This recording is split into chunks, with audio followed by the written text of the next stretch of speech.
Thursday, June 6th, 1880. My dear Howells, there you stick at Belmont, and now I'm going to Washington for a few days. And, of course, between you and Providence, that visit is going to get mixed, and you'll have been here and gone again just about the time I get back. Bother it all, I wanted to astonish you with a chapter or two from Orion's latest book. Not the 17 which he has begun in the last 4 months, but the one which he began last week. Last night, when I went to bed, Mrs. Clemens said, "George didn't take the cat down to the cellar. Rosa says he has left it shut up in the conservatory."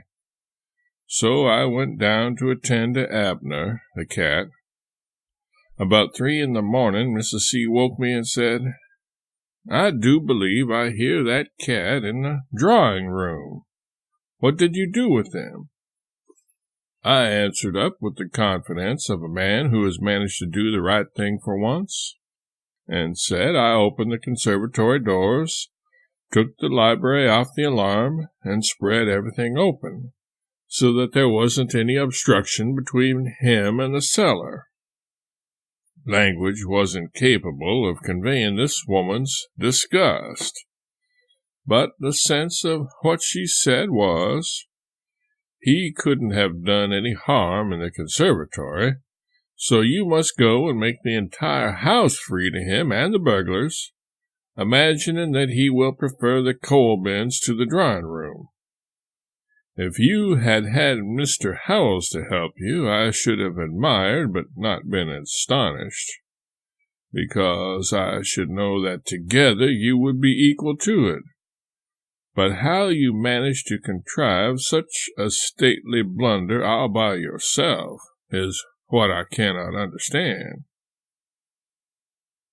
So you see, even she knows how to appreciate our gifts.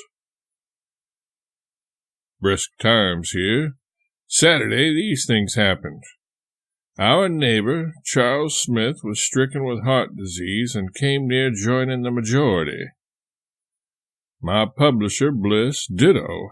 A neighbor's child died.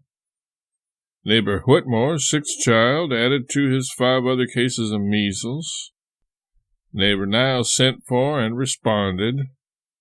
Susie Warner down a bed. Mrs. George Warner threatened with death during several hours. Her son Frank, whilst imitating the marvels in Barnum's circus bills, thrown from his aged horse and brought home insensible.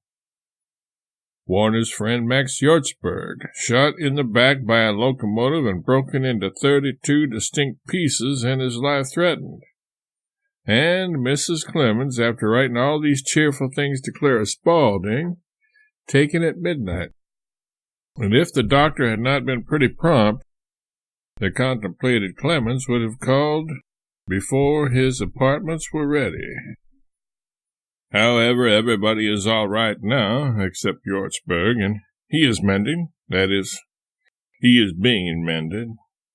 I knocked off during these stirring times, and don't intend to go to work again until we go away for the summer 3 or 6 weeks hence. So I am writing to you not because I have anything to say, but because you don't have to answer and I need something to do this afternoon.